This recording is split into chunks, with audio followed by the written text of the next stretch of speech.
Estamos aquí en la revista Dragón de Escritor y el día de hoy estamos muy bien acompañados con un gran escritor, él es Orlando Maceira. Orlando Maceira, por favor, ¿puedes hacernos tu presentación? Hola Rey, ¿cómo estás? Mucho gusto. Gracias por la invitación. Soy un escritor arequipeño, he publicado más de 10 libros de relatos y recientemente con mi primera novela corta acabo de ganar un premio internacional de novela que lo ha organizado la Feria Internacional del Libro de Ayacucho. La ceremonia se va a realizar en Huamanga en julio, a inicios de julio, y espero pues también en ese mes, justamente que coincide con las fiestas patrias y en agosto, el Día de Arequipa, poder presentar el libro también en mi ciudad natal. Estoy muy gustoso de poder compartir contigo estos minutos y poder charlar de lo que tanto nos gusta, ¿no? Que es la literatura, la escritura, la ficción en general. Así que encantado de poder charlar contigo. Así es, el honor es nuestro, Orlando. Espero que te sientas muy cómodo en esta entrevista. Bueno, Encantado, como te digo. Gracias por tu invitación, más bien. gracias. Bien, empezamos con la primera pregunta. Nos dice, ¿desde cuándo sentiste el gusto por escribir? Desde mi más tierna infancia, las primeras lecturas que recuerdo de la primaria son recuerdos de mi tía Rosita, Cartas desde la selva de Horacio Quiroga, escritor uruguayo magnífico, y también El Principito, que creo que todos hemos pasado por esa lectura, que no es lo mismo a los 9 10 años que a los 15 o a los 44 que ya tengo, ¿no? Siempre algo nuevo se encuentra de ese tipo de libros, ¿no? Ya en mi, digamos, parte final de la secundaria, conocí a otros autores gracias al profesor de literatura en el Colegio de La Salle, y ahí ya conozco los libros de Osvaldo Reynoso, Los Inocentes y En Octubre No hay Milagros, primeras lecturas que me marcaron mucho, Vargas Llosa, El pez en el agua, Los cachorros, hasta pasar por su novela, para mí la más importante, que es Conversación en la Catedral. Y no puedo olvidar, no puedo obviar de ninguna manera a quien creo que todos consideramos el mejor cuentista peruano, que es Julio Ramón Ribeiro. Los cuentos de la palabra del mudo, uno los empieza a leer en el colegio, pero ya el libro lo tenía allí de mi hermana. Muchas de las lecturas que yo conseguía eran gracias a una de mis hermanas, Karen, que vive en Estrasburgo, en Francia, que era una lectora omnívora, ¿no? Y conseguía todo tipo de libros, de segunda mano, a veces inclusive pirateados, ¿no? O compraba ella misma. Ahí he conocido la obra desde Mario Benedetti como poeta y narrador, a su compatriota el uruguayo Juan Carlos Sonetti, hablando de Ernesto Sábato, que a mí me marcó mucho con El túnel y después con Sobre héroes y tumbas, José Donoso. Después también el terror, el misterio, con autores como Edgar Allan Poe, Lovecraft.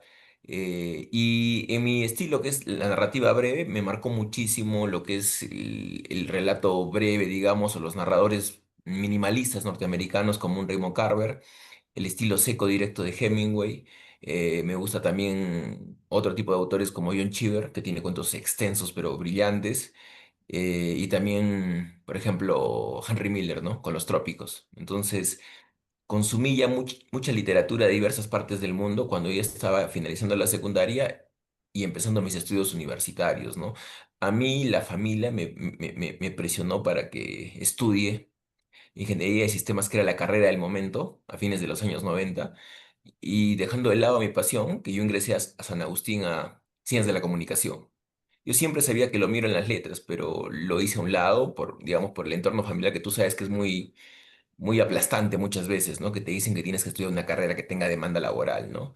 Ingresé a la UNSA, pero era un caos la UNSA, uno a veces no entraba a clases, no había clases, había mucha huelga, y me quedé atrapado por la Católica porque eran los amigos, la vida social, enganchado en ese tipo de cosas que en lo que uno a veces piensa cuando tiene 17 años y es un cachimbo, ¿no?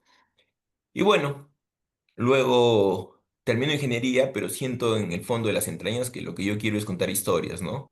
Y que no puedo traicionar, digamos, esta vocación, este llamado que siento yo, ¿no? Que supongo que siente también el tipo que quiere ser cura o que quiere ser pintor o poeta, ¿no? Entonces me sentía muy insatisfecho con la vida que llevaba y bueno, contra la corriente participo en un concurso de cuento nacional, universitario, que lo organiza la Universidad Pedro Ruiz Gallo de Lambayeque. Y gano el primer lugar. Es uno de mis premios más importantes, ¿no? Con un cuento largo, mi primer cuento. Y 20 años después, imagínate, con mi primera novelita también he ganado un concurso ahora en Ayacucho, ¿no? Entonces, muy contento de poder ir avanzando en este oficio que es tan complejo y del que nunca terminamos de aprender, ¿no? Cada día con un nuevo autor, con una nueva lectura, con un nuevo libro que cae en nuestras manos, tenemos mejores armas para contar historias, ¿no? Entonces, es un reto muy grande este de escribir, muy fascinante también, pero cuesta, ¿no? Demanda mucho tiempo y aparte uno tiene que hacerse espacio en las actividades, digamos, laborales, ¿no? Que yo, por ejemplo, soy docente universitario. Pero satisfecho, ¿no? Como por ejemplo en esta oportunidad que puedo conversar contigo y hablar un poco de mi experiencia, ¿no? Modestamente. Así es, estimado Orlando. Me llama mucho la atención eso que mencionas, de que a veces los estudiantes para escoger una carrera se ven muy aplastados, muy presionados por la familia. Muchas veces el padre quiere que su hijo sea ingeniero, pero ¿qué pasa cuando a este ser humano tiene una intención de ser de repente futbolista, o ser de repente carpintero, o ser mecánico? ¿Qué es lo que sucede? Es una situación muy difícil que creo que todos pasamos en su mayoría. Y son pocos los que llegan a encontrar eso que les gusta, eso que les apasiona, como nosotros. Sí, es que se necesita mucha tenacidad, ¿no? Para Ya, escribir hay que tener mucha entrega, mucho tesón, sacrificarse, esforzarse mucho y robarle horas a veces al fin de semana. A veces muchos escritores nos conformamos con escribir en los feriados, fines de semana y no podemos entregarle tiempo completo, ¿no? Y un escritor auténtico sí lo hace en cualquier momento, ¿no? Pero no todos tenemos la facilidad, pues, ¿no? De los ya, escritores que les dicen yo te voy a pagar por publicar, ¿no? Yo te voy a pagar por escribir una novela, que ese es un privilegio que tienen pocos, ¿no? Y además, sabiendo que en el Perú nunca hay una demanda, digamos, portentosa de lectores, como ocurre en otros países, donde incluso hace mucho tiempo existen las maestrías en Fine Arts, como le dicen en Estados Unidos, en Bellas Artes, donde a ti te piden que tu doctorado, tu maestría sea un libro de cuentos, una novela o un poemario, ¿no? Han aparecido ya recientemente en Lima, por ejemplo, maestrías en San Marcos, incluso en la PUC de Lima, pero es rarísimo en el Perú que alguien te pague por escribir un libro de cuentos o una novela, ¿no? Es extrañísimo, es algo insólito en nuestro país, ya. algo que es común en otros lugares, ¿no? Entonces, hay que ponerle punche, ¿no? A pesar de todo lo que nos pasa, hay que ponerle punche y seguir para adelante, ¿no? Así es, mi estimado. A veces el ser humano a veces tiende a optar por lo que tiene a la mano o se rinde esas cosas tan expectativamente tentadoras como es el dinero. Y a veces uno vende su alma por dinero en vez de hacer lo que uno le gusta. Es algo muy cierto. Y curiosamente, Rey, lo que mencionas, ¿no? Incluso a veces tú le vendes como tu alma al diablo, ¿no? Claro, Por tener un poco de satisfacción económica o seguridad, estabilidad de índole no económica, crematística. Justamente, uno de los títulos tentativos de esta novelita, mi primera novela, era Pacto con el Diablo, ¿no? Porque debes conocer tú que hay muchas leyendas, ¿no?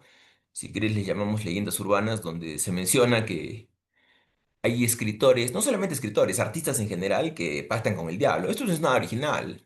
Podemos leer el Fausto de Goethe, tenemos el caso de, por ejemplo, en el cine El bebé Rosemary de Polanski. Tenemos el caso, por ejemplo, que la gente comenta mucho de Mick Jagger, ¿no? Que dicen que es un tipo que tiene más de 80 años y se comporta como si fuera un joven, ¿no? Tenemos otras historias interesantes como el retrato de Dorian Gray, que en este caso era para evitar claro, la llegada de la vejez, de la decrepitud, ¿no? Entonces uno como que queda inquieto por esas historias y eso fue como un empujón, ¿no? ¿Hasta qué punto seremos capaces de hasta ofrecernos a nosotros mismos en sacrificio con tal de lograr una obra maestra, ¿no? Eso se me quedó grabado mucho porque hay un texto de Javier Cercas, un gran escritor español, que dice que cuando Vargas Llosa estaba encaminado en la escritura de su primera novela La ciudad y los perros, y leía con fervor a William Faulkner, por ejemplo, premio Nobel norteamericano, William Faulkner decía, uno con tal de escribir una obra maestra tiene que ser capaz de robarle a su propia madre, ¿no? Y Javier Cercas dice, Vargas Llosa en ese momento no solamente sería capaz de robarle a su madre, sino de venderla a una institución, llamémosla institución entre comillas, a una organización de trata de mujeres, ¿no? De trata de mujeres, imagínate, ¿no? Entonces parece un exceso, ¿no? Pero cuando el propio Vargas Llosa lo dice en cartas a un joven novelista, ¿no? El oficio de escritor es exclusivo y excluyente, ¿no? A lo que nada debe anteponerse. Entonces, en la ficción podemos hacer todo esto posible, ¿no? Aunque parezca a veces inaudito, ¿no? Entonces un poco converso con ese tipo de historias, ¿no? Como, el artista que ofrece todo, su vida misma, su alma, si quieres, con tal de escribir el gran poemario, la gran novela o el gran libro de cuentos, ¿no?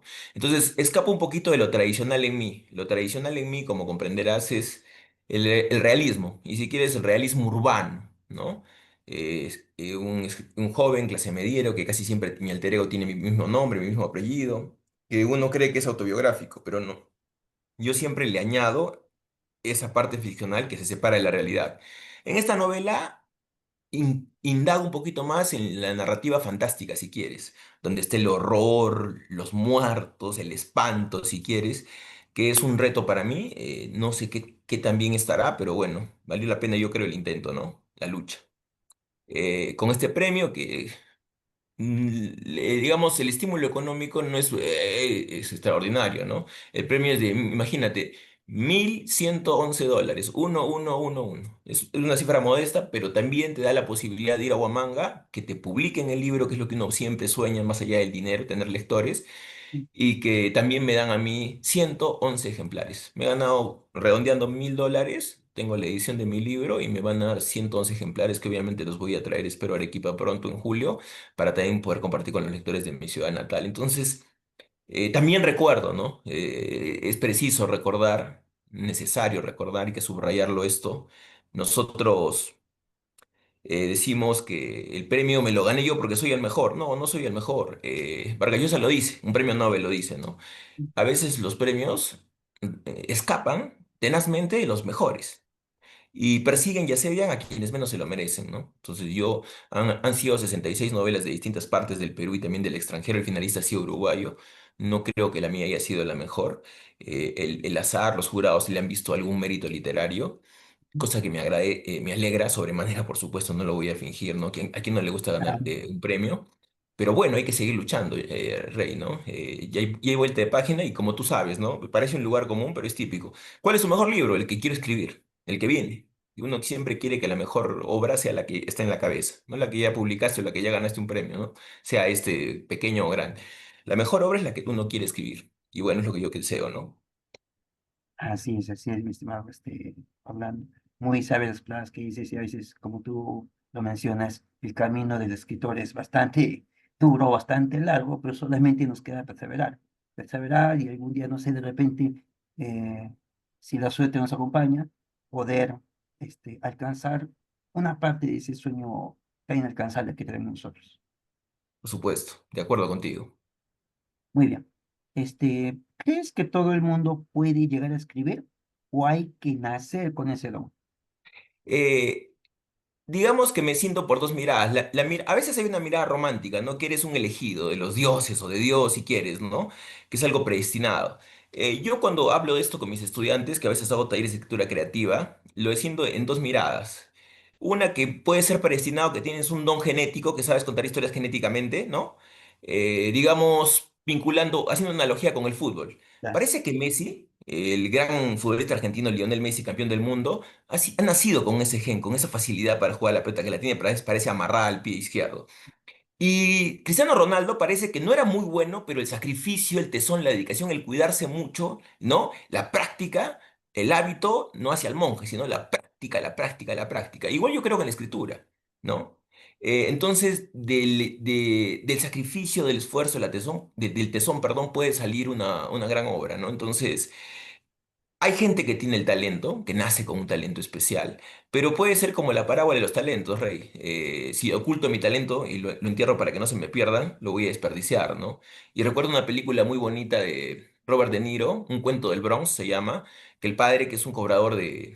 un chofer de Ujú, combi, que te de gusta. microbús, Sí. le dice a su hijo: no hay nada peor, hijo, que el talento perdido. Le machacaba esta frase y uno decía, bueno, pues sin menospreciar, porque cualquier oficio o trabajo es digno, ¿no?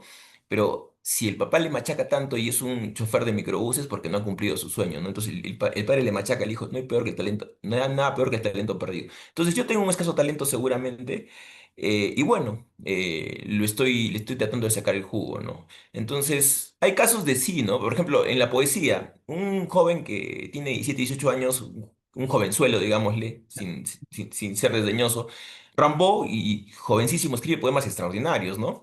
Pero creo que en la novela o en el cuento, a veces la madurez te ayuda a escribir, ¿no? La madurez te ayuda a crecer. Entonces, ¿qué te digo? García Márquez escribe Cien años de soledad pasado los 40, ¿no? Y por ejemplo, José Saramago se hace conocido, digamos, como gran novelista, ya también en la madurez, ¿no? Ganando el premio Nobel ya en el año 98. Entonces, hay una mirada que te invita a decir, no, es un poquito la genética y otros te dicen, no, si no tienes mucho talento lo puedes explotar, ¿no?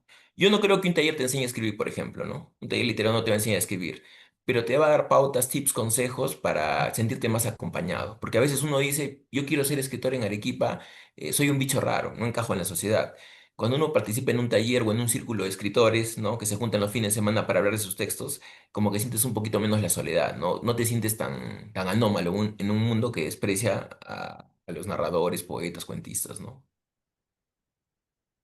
Así es, hablando, y me parece muy bien que nosotros de repente que podemos, tenemos ese ligero talento que tenemos, como tú dices, y estamos en el nivel de lo que es la educación, estamos cerca del joven, nosotros también llegamos a inspirar a estas personas. Y yo creo que muchos de tus estudiantes, mañana más tarde, acá unos 10 15 años, van a ser conocidos, pues, porque han tenido a un gran maestro, en este caso. Bueno, yo modestamente les comparto mi experiencia como narrador y como lector, pero tú me decías, ¿no? Un poco que no respondí a la pregunta en sí. Todos podemos escribir, claro, todos deberíamos hacer el intento, no porque vamos a ser poetas, narradores o queremos publicar un libro, sino por conocernos mejor y conocer mejor nuestro entorno, ¿no? La escritura inclusive de un diario personal ya te ayuda un poquito a darte cuenta cómo vas por la vida, ¿no? Y cómo vas madurando o no quieres crecer. Entonces, no tengo ideas, profe, escribe un diario personal, haz un recuento del día, lo bueno, lo malo, lo feo, ¿no? De repente el día fue desastroso, pero encontraste una película que te marcó, te hizo llorar.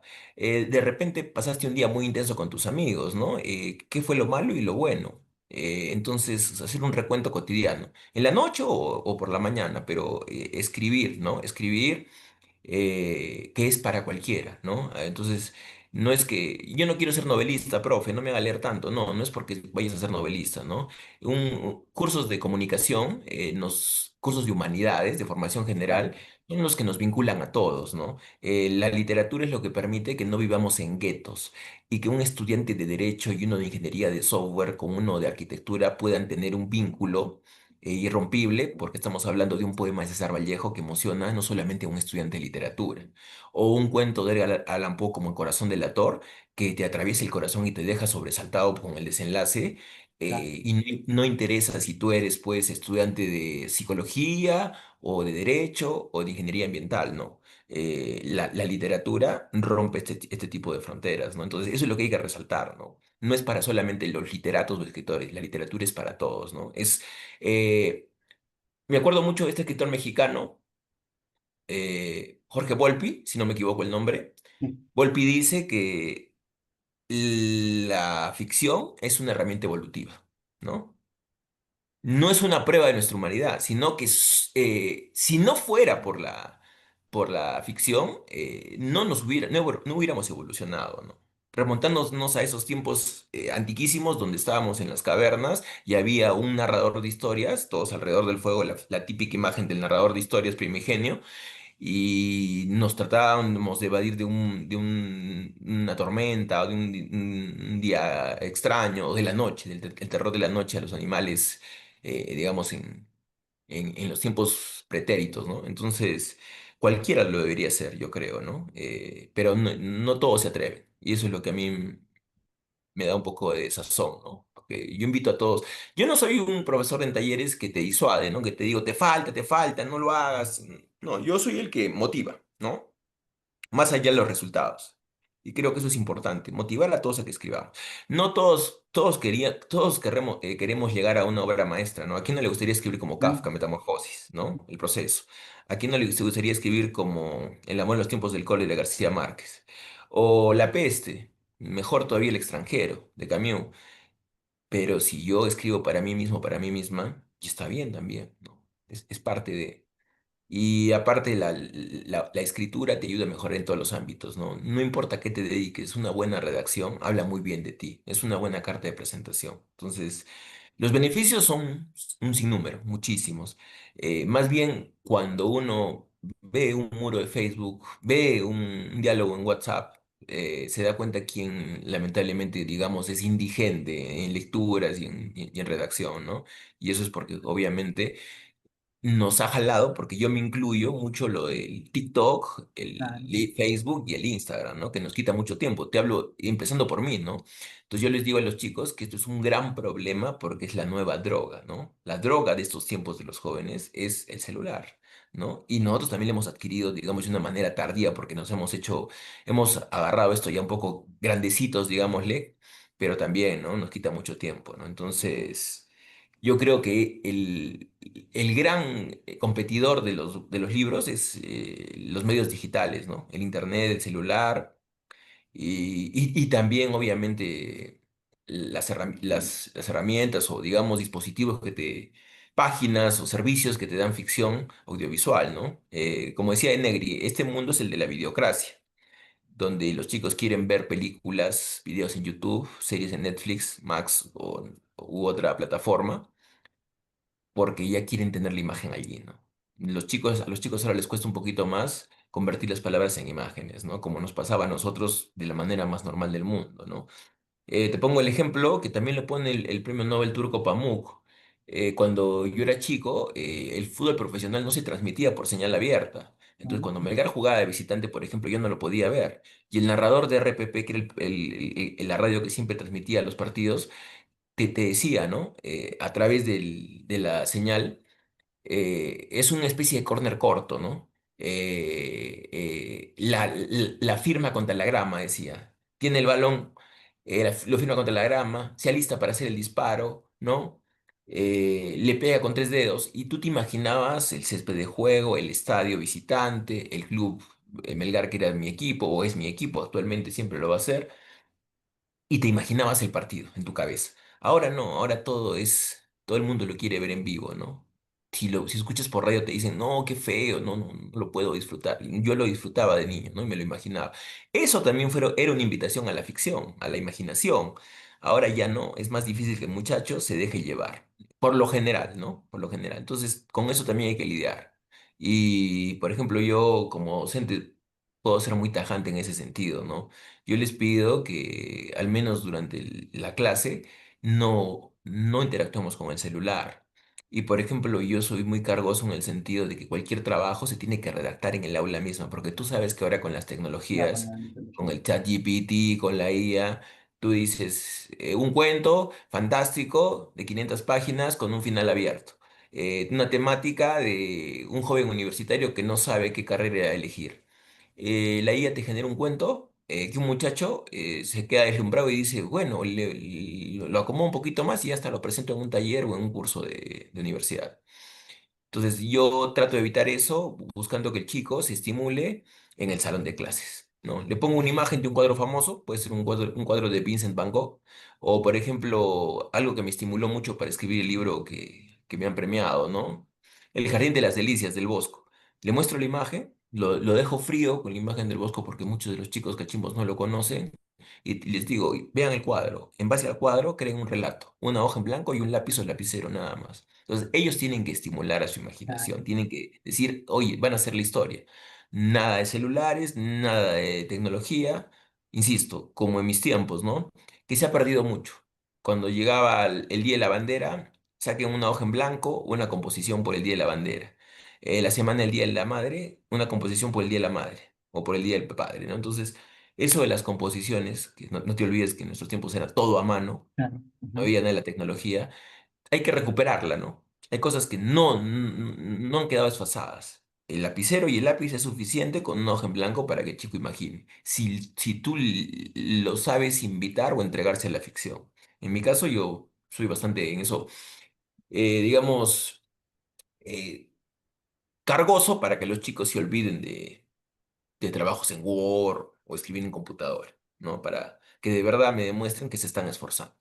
Así es. Pero también, o sea, no podemos quitar también lo beneficioso que nos está trayendo a nosotros los escritores, esto de la tecnología. Como me entero No, por supuesto, muchos, por muchas supuesto, ¿no? convocatorias de muchos convocatorias para cuentos, para poesía, gracias al Instagram, gracias al Facebook.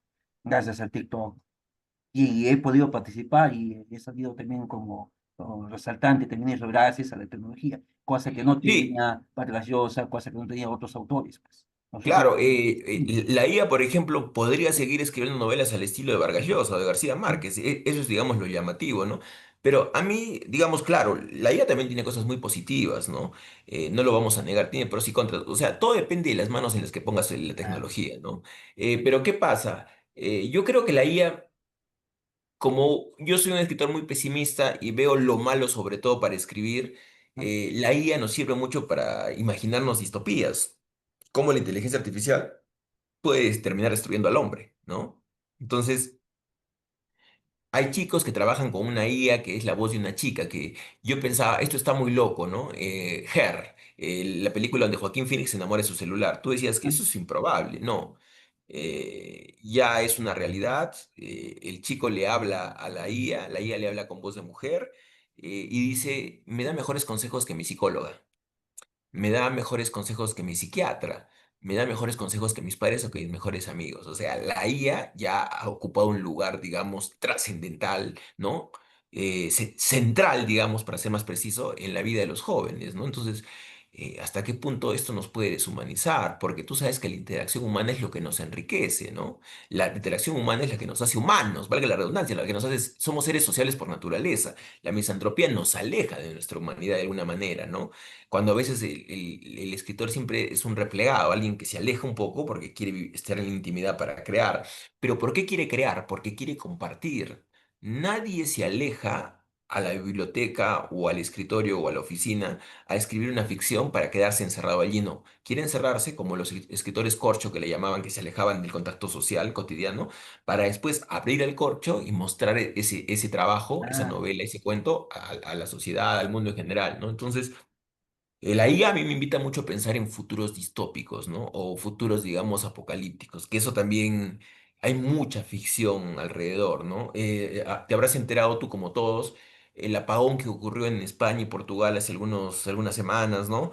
ah, Que estuvieron sin electricidad, sin celulares por horas, ni siquiera un día entero, fueron horas nada más, pero eso provocó un caos en los trenes, el metro, la comunicación obviamente por los celulares, que uno ya prácticamente la vida de las personas para trabajar, un correo electrónico, WhatsApp, etcétera, ¿no? Entonces, horas nomás de desconectarte, de perder la luz en un país europeo, ha mostrado lo que podría provocar esto en gran escala, ¿no? Que todo el planeta se quede sin internet, que todo el planeta se quede sin luz. Entonces, ahí está otro de los beneficios de la lectura. Cuando yo estaba encerrado en casa por el COVID-19 y nos metieron en la cuarentena que no sabíamos cuándo acababa, sí, uno decía, voy a aferrarme a la lectura y allí voy a estar en un mundo que me va a pedir olvidarme de lo que está pasando ahora, que no sabemos si habrá vacunas, que no sabemos cuándo acabará la cuarentena, que no sabemos si nos vamos a contagiar o acaso morir, ¿no? Entonces, imagínate que se va la luz, se rompe, se echa a perder el servicio de internet, no te puede utilizar celulares, pero no por horas ni por días, sino por semanas, acaso meses.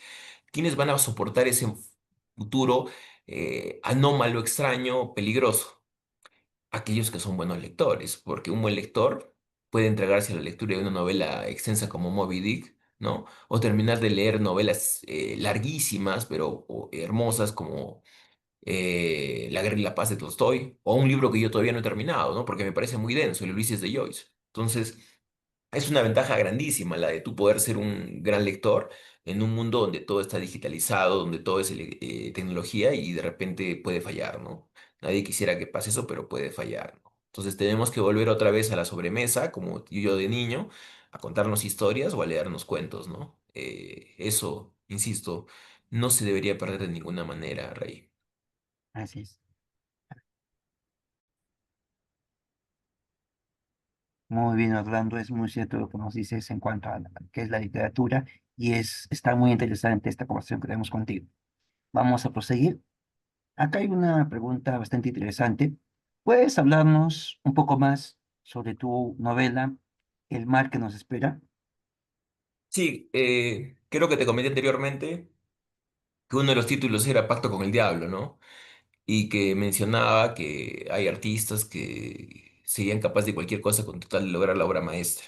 No solamente en la novela, en el cuento, sino en la música, en el cine, en el teatro. Está la película esta de Roman Polanski, el bebé de Rosemary, del actor que no llega a saltar a la fama y le ofrece su hijo al demonio, ¿no? Imagínate ese tipo de cosas, ¿no? Entonces, a raíz de eso me puse a pensar en lo que sería capaz alguien con tal de escribir un gran libro, ¿no? Un libro extraordinario.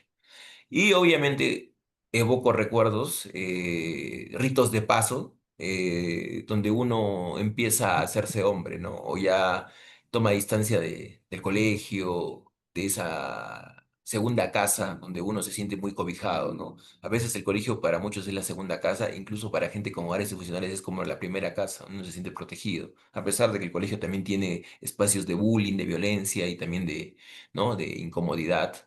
Entonces, recuerdo mucho cuando justamente te mencionaba que termino el colegio e ingreso a la universidad, que son las primeras veces que el grupo de amigos que yo tenía decidimos ir a la playa solos, ya sin nuestros padres, ¿no?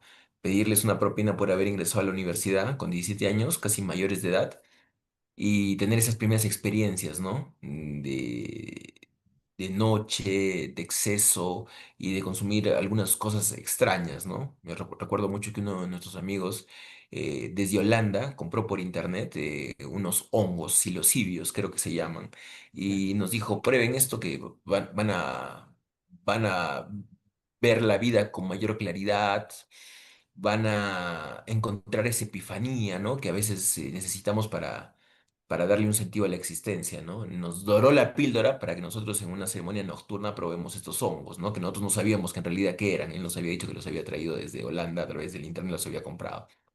Y ese es una experiencia un poquito, ¿no? Además de novedosa, complicada, rara, anómala, ¿no?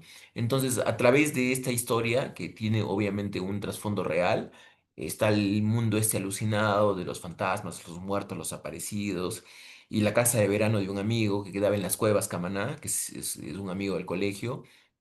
Te estoy hablando de las cuevas que recién estaba habitándose, digamos, ¿no? Construyéndose edificaciones. Era una casa muy antigua, rara, alejada de la zona más, digamos, pocinglera o poblada en el verano Camanejo, ¿no? Entonces se daba todo para que sea una noche que podía invitar al espanto, al horror y ese tipo de cosas, ¿no? Entonces son un grupo de amigos que prueban algo extraño y que pasan por una experiencia traumática, ¿no? Y que después aparece alguien, ¿no? Digamos muerto, no se llega a develar bien al inicio qué ha pasado, qué ha ocurrido, y todos empiezan a entrar como en crisis, en angustia, ¿por qué ha pasado esto? ¿Por qué nos pasó esto a nosotros? Y es una experiencia que los marca de una manera negativa a este grupo de amigos, ¿no? Y bueno, como te decía, mi narrativa tradicionalmente es realista y esta escapa del género realista para indagar en otros, ¿no?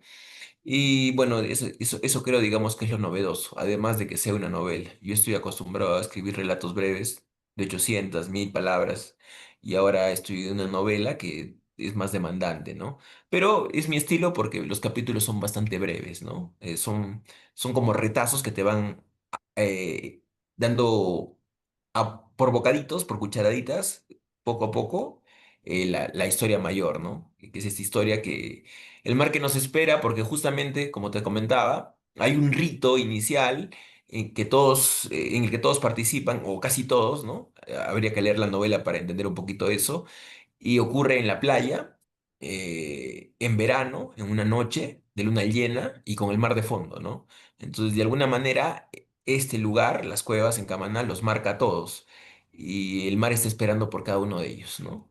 Entonces, digamos, de allí surge el título, ¿no? Que también una opción era Pacto con el Diablo, también estaba Purgatorio de Arena, pero no solamente es una historia, sino es la historia de cómo se escribe esta historia, valga la redundancia.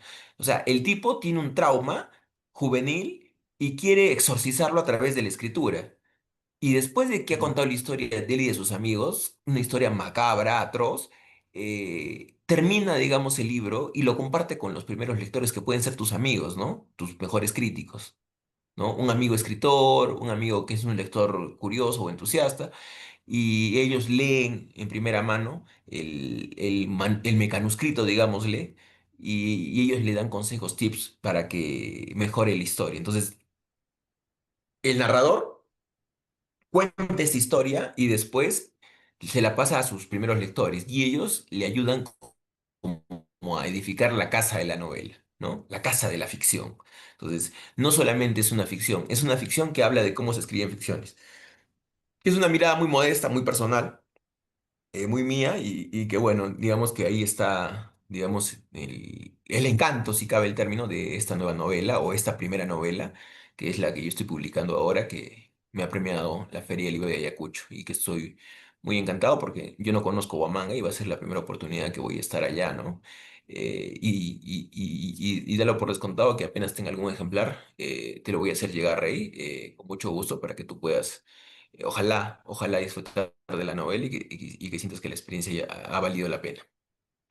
Así es, nos haces recordar muchas cosas, y nos dices también, cómo es que nosotros, nos vamos involucrando con lo que es la literatura. Por ejemplo, con el libro que tú pude, aquí de ti, pude leerles a algunos de mis estudiantes, yo te conté, y mis estudiantes quedaron impactados con esa intención de querer saber más de estos cuentos. Y yo pienso que la novela, pues, va a salir con mucha más magnitud, ¿sí? Y va, No, sí, con mucho gusto, ¿no, Rey? ¿No? Y yo soy un tipo muy agradecido porque a veces también tú sabrás, hay una mezquindad entre nosotros como narradores. ¿Por qué? Porque no queremos hacer leer o recomendar a los contemporáneos. Tú y yo nos llevamos prácticamente 2 años, nada más. Somos prácticamente, digamos, como se suele hablar, un poco de una manera pomposa de la misma generación. Pero es cierto, somos prácticamente contemporáneos. Entonces, ¿qué ocurre? Que no solamente debo hacerlos leer a Reynoso y a Vargas Llosa, grandes autores arequipeños, ¿no? Yo también doy espacio para que lean un cuento de Alex Rivera de los Ríos, de su libro de cuentos Nena, un cuento de Jorge Montesa, ¿no? Eh, su primer libro de cuentos que sacó con Aleteia. Entonces yo comparto libros o cuentos con mis estudiantes de Yuri Vázquez, de Denis Arias, que tuvo un gran libro de relatos, Ciudad Lineal, que tiene buenos cuentos allí, como te digo, de Montesa, de Alex Rivera de los Ríos, de Gustavo Pino, que no solamente son arequipeños, sino del sur del Perú, ¿no? Entonces, a veces tenemos un poquito de resquemor, como que no queremos hablar de los contemporáneos y eso es, digamos, mezquino, ¿no? Hay muchos narradores que tienen que tener un poquito más de difusión y si nosotros no la compartimos, ¿quién, no? ¿Quién, no? Entonces, te agradezco más bien que tú puedas también compartir mi trabajo con tus estudiantes, con tus alumnos. Es algo que yo siempre, ¿no? Lo tomo con mucha emoción y alegría, ¿no? Entonces, ojalá que también esta novelita que te la puedo alcanzar en julio, podamos compartirla con jóvenes, ¿no? Con muchachos y muchachas en general para ver qué piensan de esa historia. claro, así es, y como tú lo dices, no solamente hablar de Julio Ramón Ribeiro, de Osvaldo Reynoso, que son muy buenos, de Vargas Llosa, de César Viejo, sino también insertar en la literatura, en la literatura a estos jóvenes eh, escritores contemporáneos, como tu persona, como la mía, como tantos que hemos podido conocer, como que conocemos nosotros, y que de repente estos jóvenes podrían sentir el contacto con estos escritores que están todavía vivos y pueden de repente inspirarse aún más. Sí, por ejemplo, he obviado el caso de una gran narradora arequipeña, Victoria Vargas Peraltilla, que ella, por ejemplo, indaga bastante en lo que es el género fantástico, ¿no? Digamos, la fantasía, la ciencia ficción, ¿no? Vargas Peraltilla ya tiene varios libros de relatos, incluso el último apareció en Maquinaciones, en Lima, y que ya tiene una obra, digamos, que se puede considerar bastante consolidada, ¿no? Yo también he hecho leer a mis estudiantes cuentos, por ejemplo, de Rosa Núñez, ¿no? Que es una docente de literatura, ¿no? Y eso también es importante, ¿no? Porque a veces también equivocadamente nos tildan a veces de machistas, ¿no? No. Yo no puedo mentir, ¿no?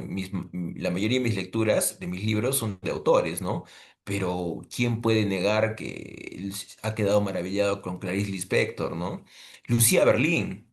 eh, Manual para Mujeres de la Limpieza, si no me equivoco, el libro de cuentos que yo leí traducido, muy, muy bueno, ¿no? Es una narradora notable, ¿no? Pero podemos hablar incluso de Toni Morrison o Annie Ernaux, esta premio Nobel francesa que tiene novelitas muy cortas, pero potentes, ¿no? Ella es autobiográfica hasta un punto que te atraviesa de verdad, ¿no? Entonces, también, ¿no? Sobre todo en estos tiempos hay que darle mayor espacio eh, y también, ¿no? Compartir el trabajo de narradoras, ¿no? De escritoras, de poetas que muchas son notables, ¿no? Entonces, a veces yo no tengo mucha interacción con los narradores o narradoras de la localidad de Arequipa, pero sí, ¿no? También hay excelentes narradoras, no solamente acá, en Tacna, en Cusco, en Lima, ¿no? Y eso también es, hay que aplaudirlo, ¿no? Claro, así es. Tenemos que reivindicar ese nombre también de la mujer que a veces está muy vapullado hoy en día. Claro, o Ya, sea, pero no podemos hablar de literatura escrita por hombres o por claro. mujeres, ¿no? ¿Ah? La literatura, tú sabes que es literatura secas, ¿no? Sí, podemos hablar de la narrativa realista o la narrativa fantástica, ciencia ficción, lo que tú quieras, ¿no? O ficción especulativa. Pero tú sabes que no hay género en la ficción. Una obra de arte es una obra de arte sin importar si eres hombre o mujer Claro. o saliendo de lo binario, pertenece a alguna minoría sexual, ¿no? El talento es talento y ya está. Sí, Partiendo de que mi mejor amigo, el escritor que fue mi maestro, Osvaldo Reynoso, era gay, ¿no? Y un escritor brillante. Eso. Entonces, qué te puedo decir? El artista que yo más admiro, digamos, en el cine, me marcó mucho El Padrino de Francis Ford Coppola, pero yo estoy embelesado con la obra de Pedro Almodóvar, ¿no? Que es un pero cineasta no, muy español bueno. brillante, contó sobre mi madre, o hable con ella, en general muchas de sus películas que me han marcado, y Pedro Almodóvar también es un gay, ¿no? Entonces muchos de los artistas tienen esa sensibilidad y no interesa si se consideran hombres o mujeres, ¿no? El arte es arte y no interesa si viene de un hombre o de una mujer o de la orientación ideológica, ¿no? Porque no hay libros buenos o malos en el sentido ético, sino estético. La historia tiene que ser bien contada, ¿no? Y hay gente de la peor calaña que sabe contar historias, ¿no? Y hay gente, digamos, con muchos valores, muy, digamos, limpia en el sentido espiritual, pero que no puede, no sabe, no tiene las herramientas para contar una buena ficción, ¿no? Yo espero, deseo que cada libro sea la muestra de que yo estoy dando pasos para cada vez mejorar, ¿no? Mejorar y ser un artista, ojalá algún día, ¿no? Que son palabras mayores, ¿no? Como te digo, a veces uno tiene un reto muy grande y a veces el resultado no es el que uno esperaba, ¿no? Pero siempre recuerdo esta frase, ¿no? Si vas a fracasar, fracasa mejor. En el nuevo libro, hazlo mejor. Siempre trata de hacerlo de la mejor manera. Así es. Hay una frase que me llamó mucho la atención. Dices que sí, que a veces la peor calaña escribe grandes libros. ¿Qué sería, qué sería si se le antoja hacer un libro a Nuestra Señora Presidenta? No me imagino los cuentos que podría salir de ahí. Uf, no, en primer lugar, ¿no? Hablando de la presidenta, ¿no? La señora Boluarte, Ah, en primer lugar, justamente ahí se puede ver la indigencia, ¿no? La ah, sí, indigencia de una mujer que no tiene ningún tipo de lectura, ¿no?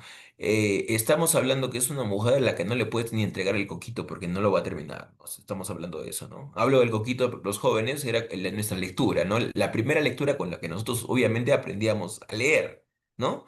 Coquito. No, nuestra presidenta es una mujer que a diferencia de otros presidentes que lamentablemente me da una envidia, una envidia sana, digámosle, ¿no? ¿Qué te digo? Recuerdo en Chile, creo que fue la primera presidenta chilena, Michelle Bachelet, sí, Bachelet, claro. una muy culta, muy cultivada, muy, digamos, sobria. Que uno podía tener admiración. Hasta te puedo mencionar Cristina Fernández. Uno puede estar en desacuerdo con sus políticas, o Dilma Rousseff en Brasil, ¿no? Pero en el Perú tenemos una mujer que más bien desmerece a las Ah, mujeres probas, honradas y cultivadas, ¿no?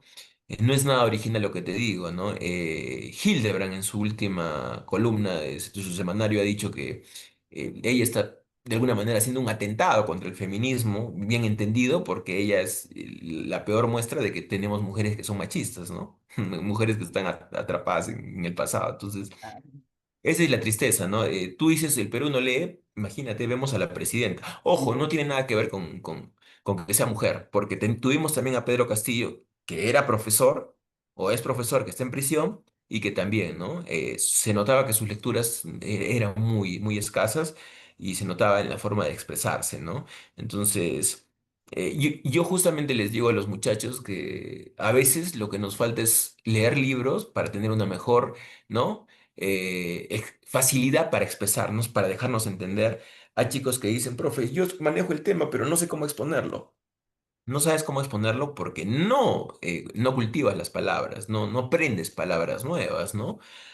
No puedes dar tu punto de vista porque tienes acá en la cabeza si estás a favor o en contra de la eutanasia, si estás a favor o en contra del adelanto de las elecciones, si estás a favor o en contra de que se tome examen de aplazados o si se debería o no tomar asistencia en la universidad, pero no sabes poner eso, digamos, en limpio, porque no tienes lecturas, ¿no? Mientras más lee uno, más puede expresar su punto de vista y matizarlo, ¿no? Sobre temas que pueden ser muy polémicos, ¿no?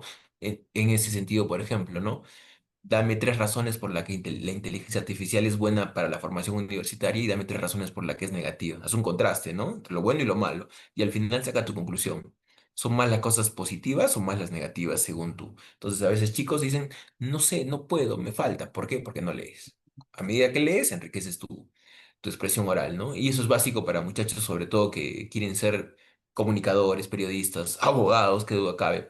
Pero les digo a los ingenieros o a los que van a ser arquitectos también, ¿no? Tú tienes que presentar un proyecto para una edificación, tienes que contar la historia de este proyecto. O sea, todo lo que nos pasa tiene una historia, tiene un origen, tiene una raíz, una simiente, ¿no?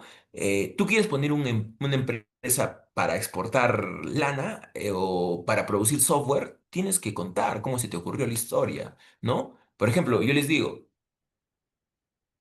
les muestro el loguito de la manzana mordida.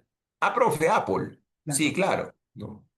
¿De quién fue el fundador, el creador de Apple? Claro, el que se ha muerto, profe, Steve Jobs. Sí, pero ustedes que tanto consumen y tienen sus iPhones, sus iPods y tanta tecnología, díganme, ¿por qué una manzana mordida, no? ¿En quién se inspiró Steve Jobs, no?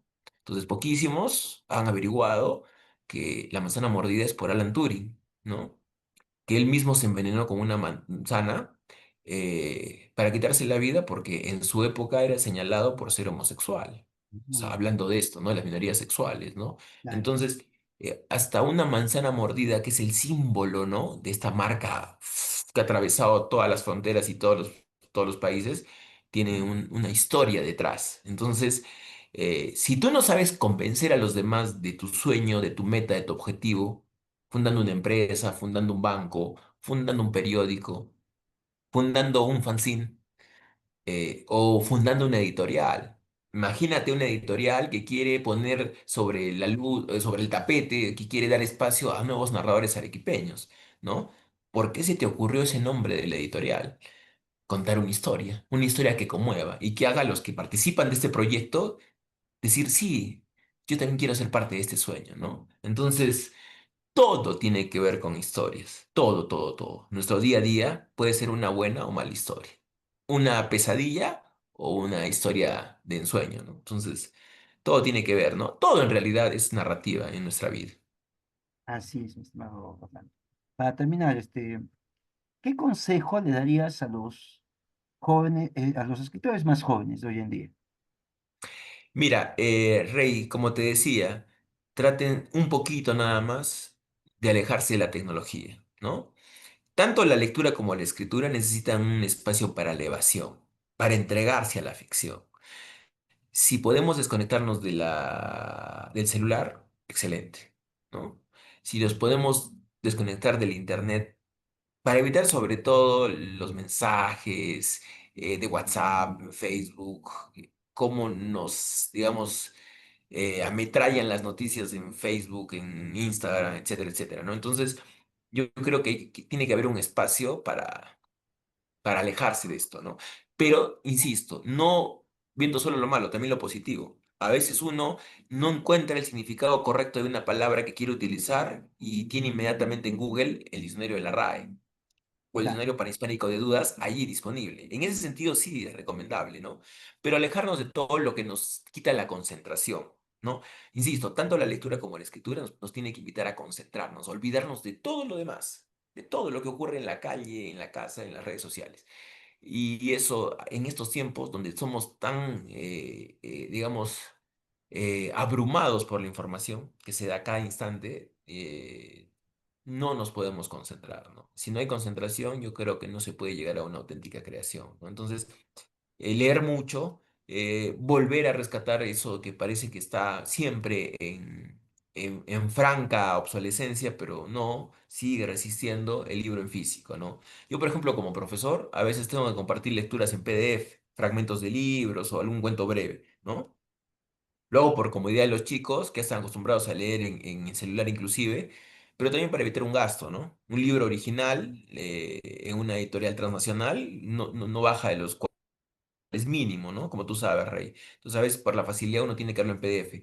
Pero tú también sabes muy bien, Rey, que no hay como la lectura del libro en físico. claro, No tiene ese goce. Incluso cuando lo adquieres, abrir el libro, oler las páginas nuevas, pasarlo, incluso anotaciones, porque yo te digo que soy un lector que siempre subraya y anota, ¿no? Y no tengo el cuidado de, por ejemplo, ponerle un post-it o un marcador o, digamos, esas fichitas que utilizan para no marcar, no dañar la página, digamos, ¿no? Yo dejo huellas de lectura, ¿no? Y eso es a lo que invito a los chicos, ¿no? El libro tiene que ser, si cabe la palabra manoseado, ¿no? Ensuciado, si quieren. Tiene que tener huellas de que tú lo has disfrutado, que lo has llevado en la combi, lo has llevado a la pollería a comer tu pollito a la brasa, que lo has utilizado, lo has leído un ratito no sé, mientras esperabas que te atienda el dentista, ¿no? Hay siempre un espacio para escribir y para leer. Hay chicos que me dicen, profe, no pude leer los cuentos que nos mandó usted de, no sé, Julio Ramón Ribeiro o de Cortázar, ¿no? Y si eran tres cuentos nada más. No, es que me tuve que ir a visitar a mis papás en Juliaca. Y le digo, ¿cuántas horas es de acá hasta Juliaca? ¿No? Dime cuántas horas, ¿no? Porque esos tres cuentitos los puedes leer tranquilamente en 40, 60 minutos. claro, No, profe, es mucho más mi viaje acá hasta Juliaca, ¿no? Incluso en la van, ¿no? Vuelan, ¿no? Creo que lo hacen en 3 horas. claro, sí. Entonces no hay pretexto, pues. O tú eres el chofer, no, profe, no, yo no era el chofer. Entonces no hay pretexto para que no puedes leer durante un viaje. No, me fui a Lima a visitar a mis tíos, ya. ¿Y tú en qué te fuiste? No, yo me fui en avión. Al menos 50 minutos, 1 hora has estado volando. Ahí has podido aprovechar para leer. Entonces, siempre hay un momento, un espacio para la lectura. La cuestión es que si queremos poner pretextos, no lo vamos a hacer nunca, ¿no? Entonces, para cerrar, Rey, recuerdo mucho que Guillermo Yacosa contaba que una mujer se lo encontró a él en un centro comercial y le dijo, usted es el que habla tan bien en un programa de Mapamundi, ¿no? Usted es un tipo muy culto. Sí, le dijo Yacosa, soy yo, mucho gusto. Quiero presentarle a mi hijito. Explíquele usted por qué debe leer, ¿no? Para que hable como usted. Y Yacosa la mira a la señora, ah, ¿usted quiere que le diga a su hijo que lea? Sí, sí, sí, porque yo quiero que sea como usted tan inteligente. Y Yacosa le dice a la mujer, pero señora, ¿usted lee? No, no tengo tiempo, trabajo todo el día. Llego en la noche, igual que mi marido que también se mata acá por mi hijo. Con las justas podemos ver Magali para distraernos, ¿no? Con los chismes de Magali que uno se ríe, disfruta, a ver a quién ha descubierto, a quién ha... Entonces, y a cosa le dice, el niño replica lo que ve en casa. Y esa es la primera formación de cualquier niño o niña, el hogar. Si el papá te dice que leas, pero tú nunca lo ves leyendo, leo. ¿Por qué me dices que lea y me evitas a leer si nunca te he visto con un libro en las manos? Hay una incongruencia ahí, no hay, ¿no? Entonces, el papá y la mamá tienen que ser los primeros lectores, no solamente los cuentos infantiles, después verte leyendo, ¿no? Entonces, es parte de la chamba, digamos, de los padres, hacer que los hijos se enamoren de los libros. Y eso pasa muy poco. Cierro con esto, ¿no? Yo me reúno con los cachimbos en la primera sesión del semestre y les pregunto, ¿cuántos han leído un libro de Osvaldo Reynoso? Levanta la mano uno, dos, con una mano me alcanza. Pero bueno, no es muy conocido, pero tenemos un premio Nobel. ¿Quién es? Vargas Llosa. Ah, qué bueno que saben quién es. ¿Cuántos libros han leído? un libro completo, no un resumen, ni la película La ciudad y los perros de Lombardi, no, un Libro libro. completo. Bueno, profesor, y de un salón de 30 a 40, a veces son dos o tres, a veces, rey, ninguno. Entonces, si no empezamos por casa, hay algo anómalo, algo que no está funcionando, ¿no? Para mí es inaudito que en una ciudad como Arequipa no se conozca la obra de Vargas Llosa, no se conozca la obra de Reynoso, pero podemos ir más allá y en la poesía hablar de Mariano Malgar, que tampoco se lo lee. Podemos hablar de poetas como Alberto Hidalgo, ¿no?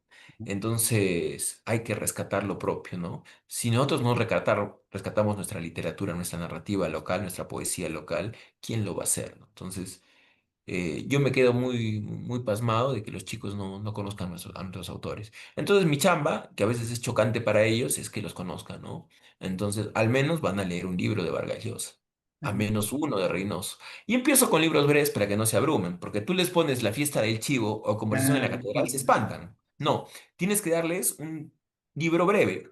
Los jefes, que son cuentos. Los ya, cachorros, una novelita muy breve. Si quieres, ¿quién mató a Palomino Molero? Igual con Reynoso, no les vas a en octubre, no hay milagros de golpe porque es muy grande para ellos.